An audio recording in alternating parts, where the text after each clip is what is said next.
کبھی مشکل میں پھنس جائے نا، کسی بڑی مشکل میں ہو، کوئی بڑا پرابلم، کوئی بڑی تمنا ہو آپ کی، آپ اس کا ورد شروع کر دیں، لا الہ الا انت سبحانک انی کنت من الظالمین۔ یہ واقعہ قرآن مجید میں موجود ہے، یہ پارہ نمبر جناب 11 ہے، اور قرآن پاک کی پوری سورت کا نام سورہ یونس ہے، اور اس کے اندر یہ واقعہ موجود ہے۔ حضرت یونس علیہ السلام، یہ ایک کو اللہ پاک نے شہر نینوا کی کہ جو رہنے والے جو لوگ تھے ان کی رہنمائی کے لیے بھیجا تھا، انہیں اسلام کی طرف بلانے کے لیے بھیجا تھا، ان کی طرف رسول بنا کر بھیجا۔ یہ موصل کے علاقے کا ایک بڑا شہر ہے، یہاں لوگ بت پرستی کرتے تھے، شرک کرتے تھے، معاذ اللہ بتوں کی پوجا کرتے تھے۔ حضرت یونس علیہ السلام ان کو جا کر ایمان کی دعوت دیتے، اللہ وحدہ لا شریک کی طرف بلاتے رہے، مگر ان لوگوں نے بہت بدتمیزی کی، حضرت یونس کو جھٹلایا، آپ کی بات کو انکار کیا اور سرکشی کی۔ حضرت یونس علیہ السلام نے خبر دی کہ ان قریب اگر تم اب ایسا نہیں مانو گے نا تم پر عذاب آ جائے گا۔ اب یہ شہر کے لوگوں نے میٹنگ کی، اچھا تھے بڑے عجیب لوگ، کہتے ہیں حضرت یونس نے کبھی جھوٹ نہیں بولا ہے، یہ جو کہتے ہیں سچ کہتے ہیں۔ اگر یہ کہہ رہے نا عذاب آئے گا تو اب آئے گا تو صحیح، لیکن جب یہ رات کو نکل جائے نا شہر سے تو پھر سمجھنا عذاب آنے والا ہے۔ اگر یہ شہر میں ہی ہے تو پھر سمجھ لو خطرہ نہیں ہے، کیونکہ اللہ کے نبی اگر ہیں تو نکل جائیں گے شہر سے۔ اب کمال کی بات دیکھیں، یہ مانتے ہیں کہ سچ بولتے ہیں لیکن ایمان نہیں لا رہے۔ یہ بات بھی یاد رکھیے، جن کے دلوں پر مہر لگ جائے نا کہ ان کے سامنے آپ ساری دلیلیں رکھ دیں، قرآن و حدیث کھول کھول کے بتا دیں، نہیں ماننا تو نہیں ماننا۔ اب یہ قوم یہ تو مان رہی ہے کہ حضرت یونس سچے ہیں، مگر یہ نہیں مان رہی کہ جو کہہ رہے ہیں وہ بھی تو مانو نا، اللہ ایک ہے، بت پرستی چھوڑ دو۔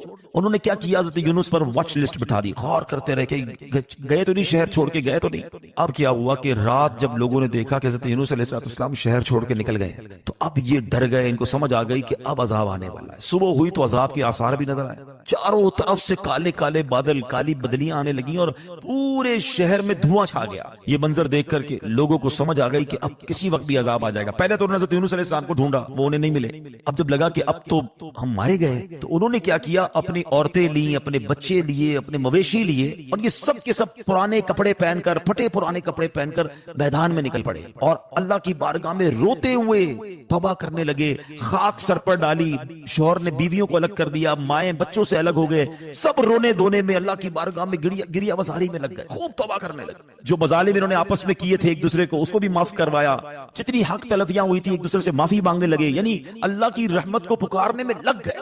ایسی سچی توبہ کی اور اللہ سے کہا کہ یا اللہ، حضرت یونس جو تیرا پیغام لائے ہیں اس پر بھی صدق کے دل سے ایمان لاتے ہیں۔ تو اللہ کریم کو ان لوگوں کی جو گریا بازاری تھی، جو توبہ تھا، توبہ کا انداز تھا، انکساری تھی، اللہ کو پسند آئی۔ رب کریم نے ان سب سے عذاب اٹھا لیا، وہ بادل بھی واپس چلے گئے، وہ دھواں بھی واپس چلا گیا۔ اب یہ لوگ تو چین سے رہنے لگے۔ اب معاملہ یہ ہوا کہ حضرت یونس علیہ السلام جب واپس آئے کہ اب تو تباہ ہو گئے ہوگے اب شہر پورا، جب آپ شہر کے قریب گئے تو پتا چلا کہ شہر پر تو عذاب کا کوئی اثر ہی نہیں۔ تو لوگوں نے کہا حضرت مبارک کو، یہ تو شہر بچ گیا، کوئی عذاب نہیں، آپ جائیں اپنی قوم میں۔ فرماتے میں کیسے واپس جاؤں، یہ تو مجھے جھوٹا سمجھیں گے۔ اچھا وہ لوگ سارے آپ پر ایمان لا چکے تھے، آپ کے کہنے پر اور آپ کے کہنے کے بعد جو عذاب کے آثار آئے تو وہ سمجھ گئے کہ حضرت یونس اللہ کے نبی ہیں، توبہ بھی کر لی، ایمان بھی لے آئے تھے، مگر چونکہ حضرت یونس شہر سے باہر تھے، وہ سمجھے کہ یہ قوم تو مجھے جھوٹا کہے گی اور مجھے قتل کر دے گی، میں کیسے شہر میں جا سکتا ہوں۔ اب واپس مڑے اور اب آپ جو ہے وہ سمندر کے کنارے پہنچے تو وہاں کشتی کھڑی ہوئی تھی، آپ اس کشتی میں بیٹھ گئے۔ اب یہ کشتی جب بیچ سمندر میں گئی تو وہاں کھڑی ہو گئی، نہ آگے جائے نہ پیچھے جائے۔ تو وہاں کے لوگوں کا یہ عقیدہ تھا کہ اگر کشتی بیچ سمندر میں کھڑی ہو جائے تو اب اس کشتی میں کوئی بھاگا ہوا غلام ہے، اب اس کشتی کو، اس غلام کو سمندر میں ڈبونا ہوگا تبھی کشتی چلے گی، ان کا رواج۔ انہوں نے سارے کشتی والوں کے نام جمع کیے اور قرآن دازی نکالی۔ اللہ کی شان دیکھیں کہ اس قرآن دازی میں حضرت یونس ہی کا نام ہے۔ ایک آزمائش کے بعد دوسری آزمائش، اور انہوں نے کشتی سے حضرت یونس علیہ السلام کو دریا میں ڈالا، اللہ کے نبی کو بیچ سمندر میں ڈبو دیا۔ تو اللہ کی شان دیکھیں، وہ تو کشتی دے کر نکل گئے اور ایک بہت بڑی مچھلی نے حضرت یوسف علیہ السلام کو نکل لیا۔ یعنی ایک کے بعد آپ غور کر رہے، ایک قوم کی وجہ سے وطن چھوٹا، کشتی میں گئے تو کشتی والوں نے ڈبو دیا، اور اب ڈبویا تو کیا مچھلی نے ہی کھا لیا۔ ہو سکتا ہے اس زمانے کی وہ کوئی ویل مچھلی ہوگی۔ اب اندھیرا ہے، مچھلی کے اندر آپ کو نظر کچھ نہیں آ رہا ہے، بالکل زندگی کی کیا امید ہوگی اگر کوئی بندہ اس طرح مچھلی کے پیٹ میں کچھ ہی لمحے کے بعد میں چبا لیا جاؤں گا، یہ جناب مارا جاؤں گا، کوئی بھی بندہ یہ سوچ سکتا ہے۔ مگر یہ اللہ کے نبی تھے نا،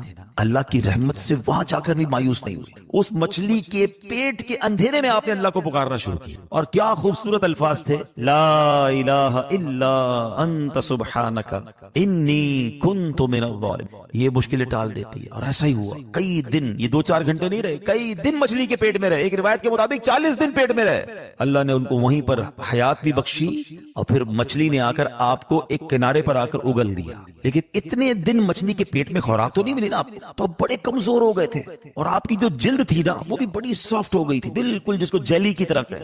اللہ کی شان دیکھیں کہ وہاں آپ جب کنارے پہ گئے تو آپ کھڑے بھی نہیں ہو پا رہے تھے, تو آپ کے قریب ایک کدو کی بیل اگ گئی اور آپ کو سایہ کرنے لگی, اور پھر آپ اسی سے خوراک بھی لیتے رہے, ریسٹ بھی کرتے رہے. جب کچھ توانائی ملی اب آپ اپنی قوم کی طرف آئے, اور جب قوم کی طرف آئے تو قوم تو پہلے ہی ویٹ کر رہی تھی آپ کا, وہ تو آپ کو عزت کر رہی تھی, آپ کو شاندار انداز میں ویلکم کیا گیا اور آپ اپنی قوم میں رہنے لگے. تو اے میرے پیارے اسلامی بھائیوں, میں دیکھ رہا تھا بچے نوجوان بڑے شوق سے یہ واقعہ سن رہے تھے کہ آگے کیا ہوگا, آگے کیا ہوگا. یہ ایک واقعے میں اتنا انٹرسٹ ہے, اتنے کمالات ہیں, اللہ کی قدرت کے نظارے ہیں, پتہ نہیں کون کون سی کہانیاں, کون کون سے ڈائجسٹ, کون کون سی سٹوریز ہمارے بچے پڑھ رہے ہیں, ہم بھی ان کو کتابیں لا کے دے رہے ہیں. کہ ایسا نہیں ہو سکتا کہ ہم روز رات والد اپنے بچوں کو جمع کرے اور کہے آؤ چلو تم کو ایک قرآن کی کہانی سناتا ہوں, اللہ کے نبی کی کہانی سناتا ہوں, پڑھنے کا بھی ثواب, سنانے کا بھی ثواب. چلے میں آپ کو ایک کتاب بھی بتا دیتا ہوں, اگر آپ کو سارے واقعات پڑھنے ہیں. میں نے بھی اپنا بیان اسی کتاب سے کیا, اس کا نام ہے عجائب القرآن, غرائب القرآن. کمال کی کتاب ہے, حضرت مفتی عبد المصطفیٰ اعظمی صاحب نے کتاب لکھی ہے.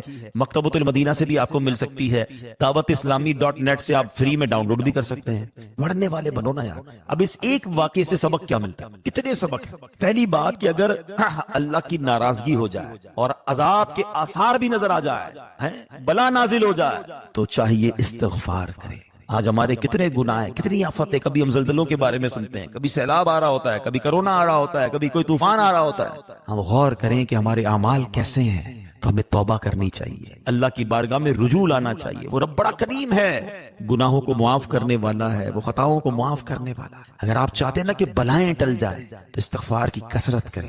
استغفار بھی پورا پورا دن گزر جاتا ہے, نہیں کرتے. اللہ کے نبی علیہ الصلوۃ والسلام قطعی بخشے بخشائے ہیں. میرے آقا تو وہ ہیں جن کے صدقے ہماری بخشش ہونی ہے, مگر آپ دن میں 70 بار اور ایک روایت کے مطابق 100 بار استغفار پڑھا کرتے تھے. کیا ہم پڑھتے ہیں؟ اللہ کو راضی کریں, توبہ کریں.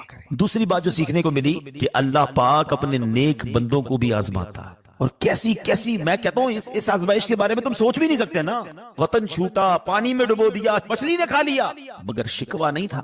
مچھلی کے پیٹ میں انہوں نے یہ نہیں کہا یا اللہ میں تیرا نبی ہوں, میرے ساتھ کیا ہو رہا ہے, میں تو نمازیں بھی پڑھتا ہوں, میں تو قرآن بھی پڑھتا ہوں, میں تیرے دین کی تبلیغ بھی کرتا ہوں, تیرا کلام بھی پڑھتا ہوں. نہیں, کیا کہتے ہیں, لا الہ الا انت سبحانک انی کنت من الظالمین. وہاں بھی رب کی تعریف کر رہے ہیں اور اپنی عاجزی کر رہے ہیں. ہمارے ساتھ چھوٹا سا مسئلہ ہو جائے, کاروبار ڈاؤن ہو جائے, طبیعت خراب ہو جائے, کوئی نقصان ہو جائے, شکوے, شکایات, کمپلین, میں پیچھے رہ گیا, اللہ نے مجھے دیا ہی کچھ نہیں, معاذ اللہ وہ آگے بڑھ گیا, میری صحت ہی ٹھیک نہیں رہتی, پتہ نہیں کیا قصور ہو گیا مجھ سے. یہ مسلمان کا انداز نہیں ہے. زباں پر شکوے رنجو علم لایا نہیں کرتے, زباں پر شکوے رنجو علم لایا نہیں کرتے, نبی کے نام لیوا غم سے گھبرایا نہیں کرتے. یہ مشکلیں جو ہے نا, یہ درجے بلند کرنے آتی ہے, تو گناہ معاف کرنے آتی ہیں. ہمارے اسلاف تو آفتوں بلاؤں کو ویلکم کرتے تھے. حضرت فتح موصلی رحمت اللہ تعالی کی زوجہ کے بارے میں آتا ہے, ایک بار کہیں جا رہی تھی, پیر پہ ٹھوکر لگی, ناخن اکھڑ گیا. کبھی ناخن پہ چوٹ لگی, آپ کو یاد پتا ہوگا کہ پنجابی میں کہتے ہیں لگ پتا جاتا ہے, اتنی تکلیف ہوتی ہے. آپ مسکرانے لگی, تو کسی نے کہا کہ آپ کو درد نہیں ہو رہا جو آپ مسکرا رہی ہیں؟ تو فرماتی درد تو ہو رہا ہے, مگر میں اس درد پر جو صبر کروں گی اور جو ثواب ملے گا نا, وہ یاد کر کے مجھے مسکراہٹ آ رہی ہے. اسلاف تو ایسے ہوتے تھے, اور ہم چھوٹی سی مشکل پر شکوے شکایات نہیں. میرے پیر و مرشد امیر علیہ سنت ایک اور جگہ بڑا پیارا شعر لکھتے ہیں, پیارے مبلغ معمولی سی مشکل پہ تو گھبراتا ہے, پیارے مبلغ معمولی سی مشکل پہ تو گھبراتا ہے, دیکھ حسین نے دین کی خاطر سارا گھر قربان کیا. انہوں نے سارا گھر قربان کر دیا. ہم چھوٹا سا نیکی کا کام کریں, کوئی روڑے اٹکائے, کہتے میں نہیں کرتا, دل چھوٹا کر دیتے. نہیں, رکاوٹیں آئیں گی, آپ نے ہمت میں رہنا ہے. حضرت یونس علیہ السلام اللہ کے نبی ہیں.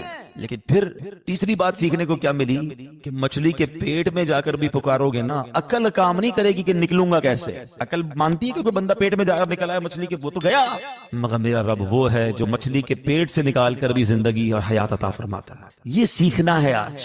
بہت سارے لوگ جو ڈپریشن کے مرض میں چلے گئے نا، جو خودکشی کی باتیں کرتے نظر آتے ہیں، ان کا سب سے بڑا پرابلم یہی ہے کہ جناب وہ مایوس ہو جاتے ہیں، وہ کہتے ہیں میرا مسئلہ ہی حل نہیں ہو سکتا، کیلکولیٹر پہ چیک کرتا ہوں اتنا بڑا قرضہ ہے کبھی بھی نہیں اتار سکوں گا، چلو خودکشی کر لیتا ہوں، معاذ اللہ، اتنی بڑی بیماری ہے ڈاکٹر منع کر رہے ہیں علاج تو ہو ہی نہیں سکتا، اتنا بڑا گھر میں مسئلہ ہو گیا ہے میں اس مسئلے سے نکل ہی نہیں سکتا، اپنے دماغ سے فیصلے کرتے ہیں۔ یقیناً میرے پیارے اسلامی بھائیو، جو مشکل آپ کے سامنے ہے وہ آپ کے لیے اور میرے لیے بڑی ہے، میرے اللہ کے لیے بڑی نہیں ہے۔ ان اللہ علی کل شیء قدیر، بھروسہ تو کرو نا، میری عقل تھوڑی ہے نا، میری طاقت تھوڑی ہے، میں اس رب کا بندہ ہوں کہ جب چاہتا ہے تو حضرت یوسف کو اندھیرے کنویں سے نکال کر مصر کا بادشاہ بنا دیتا ہے، جب وہ چاہتا ہے تو دریائے نیل حضرت موسیٰ اور ان کے ساتھیوں کے لیے راستے نکال دیتا ہے، جب وہ چاہتا ہے تو بہت بڑی آگ کو حضرت ابراہیم کے لیے باغ بنا دیتا ہے۔ اس رب کا اصل میں وہی والی بات ہے، قرآن پڑھتے نہیں، سارے واقعات قرآن میں موجود ہیں، تو یقین کیسے ہل جاتا ہے ہمارا؟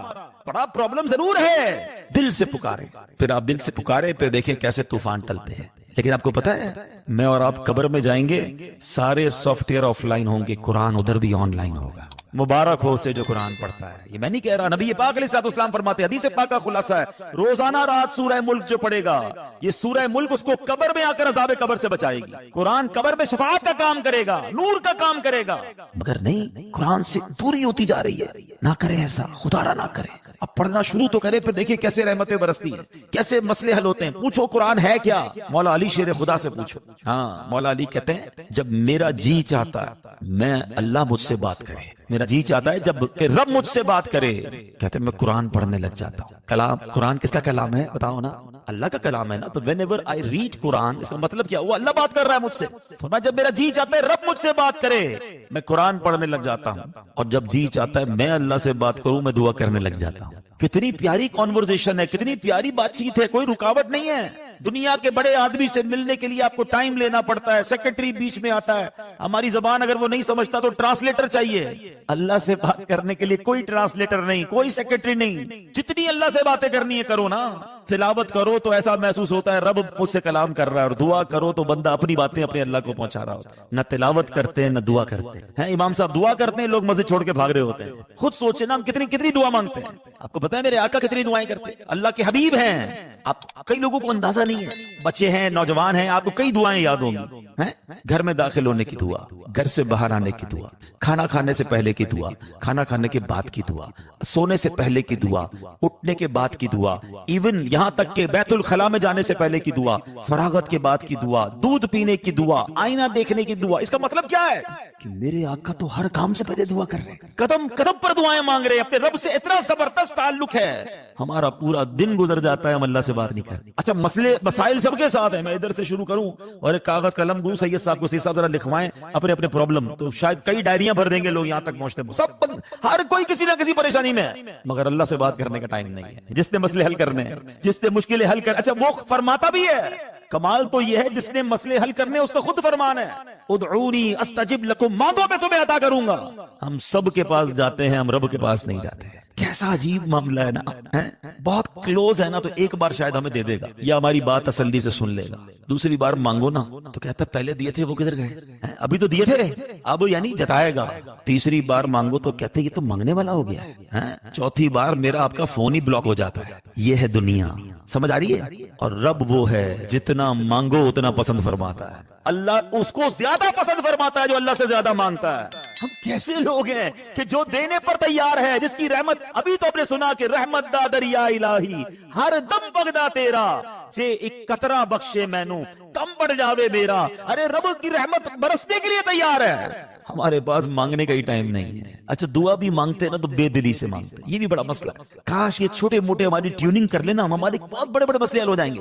مجھے ایک بات بتائیں، کسی بڑی شخصیت کے پاس فائل لے کر جائیں، اپنا مسئلہ لے کر جائیں، کیسے جاتے ہیں؟ تیار ہو کر جاتے ہیں، فوکس کے ساتھ جاتے ہیں، عاجزی سے بات کرتے ہیں، ادب سے فائل پیش کرتے ہیں، پھر انتظار کرتے ہیں کہ صاحب اس پہ سائن کر دیں۔ یہ دنیا والوں سے کام نکالنے کا طریقہ ہے، اور اللہ کی بارگاہ میں ہاتھ اٹھاتے ہیں، کبھی ادھر دیکھ رہے ہیں، کبھی ادھر دیکھ رہے ہیں، کبھی دھیان کہیں اور ہے، غافل دل کی دعا کیسے قبول ہوگی؟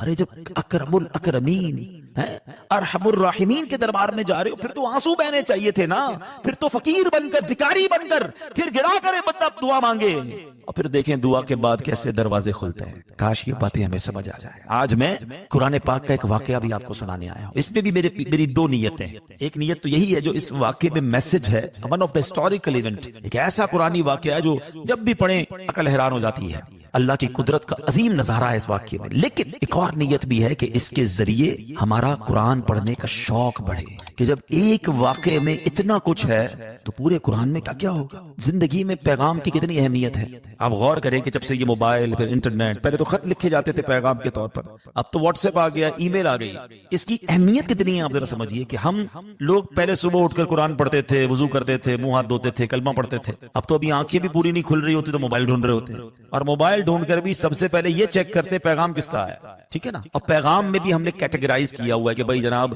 اپنے رشتہ داروں کا، گھر والوں کا، آفس کا، باس کا، کلائنٹس کا جو پیغام ہے وہ پہلے سننا ہے کیونکہ یہ امپورٹنٹ ہے، ٹھیک ہے نا۔ اتنی اہمیت ہے ہماری زندگی میں، اور خاص طور پہ جو کاروباری لوگ بیٹھے ہیں ہم ایک اور کام کرتے ہیں کہ ہم نارملی کیا کرتے ہیں کہ رات کو سونے سے پہلے اپنے آفس کے مینیجر کو یا اپنے امپلائی کو کوئی پیغام دیتے ہیں کہ بیٹا صبح اٹھ کے یہ سارے کام کر لینا، بینک کا یہ کام کر لینا، فلاں یہ کام کر لینا، میں تم سے دوپہر کو بات کروں گا۔ ہم سکون سے سو جاتے ہیں، ہمیں پتا ہے اس نے سارے کام، صبح اٹھنا ہے، میسج سننا اور کام کر دینا۔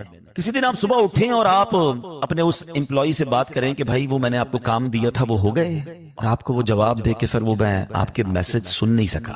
اب بتائیں آپ کو کیسا فیل ہوگا کہ میں نے تمہیں نوکری پر رکھا اسی لیے کہ تم میرے میسج سنو اور ٹائم پر اس پر عمل کرو۔ تمہیں پتہ ہے کتنا نقصان ہو گیا، صبح کام ضروری تھا اب تو بینک ٹائم ختم ہو گیا۔ میرا اور آپ کا پیغام کوئی چند گھنٹے نہ سنے تو ہمیں برا لگتا ہے، اللہ کا پیغام ملے ہوئے کسی کو 30 سال، کسی کو 40 سال، کسی کو 50 سال ہو گئے ہیں، کیا سب نے قرآن پڑھ لیا ہے، سمجھ لیا ہے؟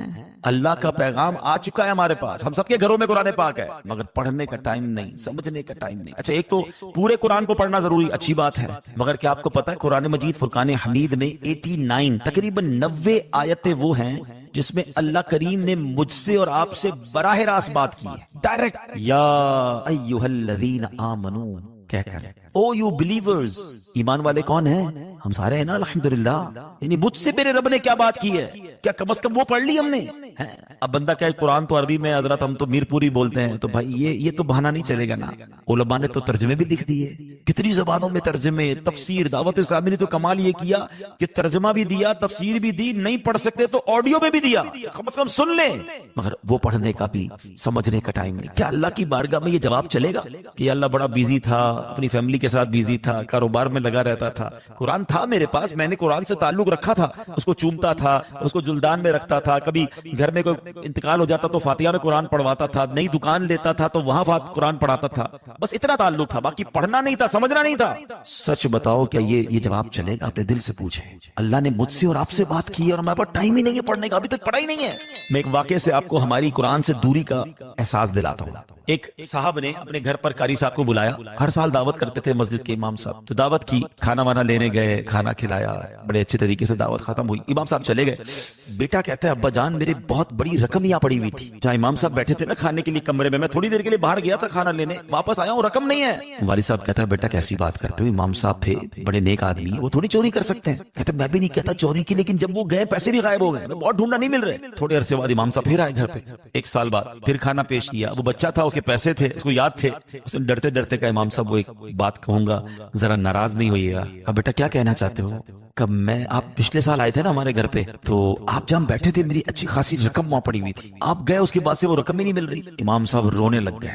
وہ بیٹا کہتے ہیں معاف کیجئے میں نے آپ کو چور نہیں کہا، لیکن میں سوال کر رہا ہوں آپ نے پیسے دیکھے تھے آپ نے؟ آپ فرماتے بیٹا وہ جو سامنے قرآن پاک پڑھا نا ذرا اٹھا کے رہا، اور نوجوان قرآن پاک لے کر آیا، آپ نے فرمایا اس کو کھولو، اس جلدان کو جب کھولا گیا تو اس میں وہ پیسے پڑے ہوئے تھے۔ امام صاحب نے کہا تم جب کھانا لینے گئے پیسے بکھرے ہوئے تھے، میں نے سوچا ادھر ادھر ہو جائیں گے، قرآن میں رکھ دیتا ہوں، روز تلاوت کرتے ہوگے تمہیں مل جائیں گے۔ میں رو اس لیے رہا ہوں کہ میں 1 سال بعد آیا ہوں، پورے سال تمہارے گھر میں قرآن نہیں کھلا ہے۔ سچ بتائیں ہم کتنا قرآن پڑھتے ہیں، ہم نے قرآن سے تعلق رکھا ہے؟ یار بھائی جلدی سے نیا قرآن لے آؤ. کیوں نہیں؟ نیا گھر لے آؤ تو رکھوانا ہے, جلدی قرآن لے آئے, وہ اپنی نئی دکان پہ قرآن رکھوانا ہے, قرآن کا ختم کر. اچھا افسوس تو یہ ہوتا ہے اتنی بے تعلقی ہو گئی ہے قرآن سے کہ ہمارے گھر میں اگر اللہ نہ کرے کسی کا انتقال ہو, سویم ہے, 40واں ہے, فاتحہ ہے, بچے آئیں گے مدرسے کا قرآن پڑھنے کے لیے. جس کے والد کا فاتحہ ہے وہ اس میں بھی بیٹھ کے قرآن نہیں پڑھ رہا ہوتا, بچے پڑھیں گے. میرے ابا کے لیے بھی بچے پڑھیں گے, اپنی دکان پہ ختم کروائیں گے, خود دوستوں کے ساتھ بیٹھے ہوں گے اور مدرسے کے بچے قرآن پڑھ رہے ہوں گے. یار میں قرآن کیوں نہیں پڑھنا چاہتا ہوں, میرا دل کیوں نہیں لگتا قرآن پڑھنے میں.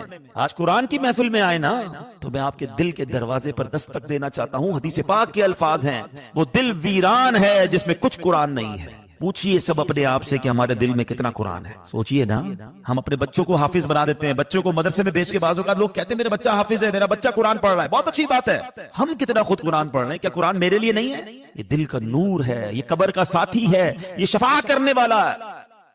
سورہ فاتحہ 100 مرتبہ پڑھ کر جو دعا مانگی جائے وہ قبول ہوتی ہے. سورہ بقرہ کی تلاوت سے شیطان گھر سے بھاگ جاتا ہے. آیت الکرسی پڑھنے سے محتاجی دور ہوتی ہے. سورہ کہف کو ہمیشہ پڑھنے والا دجال کے فتنوں سے محفوظ رہے گا. والدین کی قبر پر ہر جمعہ سورہ یاسین کی تلاوت کرنے سے اس کی حروف کی تعداد کے برابر ان کے گناہ بخش دیے جاتے ہیں. سورہ الدخان پڑھنے سے مشکل دور ہوتی ہے. جو قریب المرگ ہو اس پر سورہ جاسیہ کا دم کرنے سے خاتمہ بالخیر ہوتا ہے. سورہ حجرات کا پڑھنا اور دم کر کے پینا گھر میں خیر و برکت کے لیے مفید ہے. سورہ قاف پڑھنے سے جو باغ ہوتے ہیں ان کے پھلوں میں کثرت ہوتی ہے. سبحان اللہ. سورہ رحمان 11 بار پڑھنے سے تمام مقاصد پورے ہوتے ہیں. سورہ واقعہ جو شخص روزانہ پڑھے گا اسے کبھی فاقہ نہ ہوگا. سورہ ملک کو ہر رات پڑھنے والا عذاب قبر سے محفوظ رہے گا. سورہ مزمل کو 11 بار پڑھنے سے ہر مشکل آسان ہو جاتی ہے. سورہ مدثر کو پڑھ کر حفظ قرآن کی دعا مانگنے سے قرآن کریم کا یاد کرنا آسان ہو جاتا ہے. جو بچے حفظ کر رہے ہیں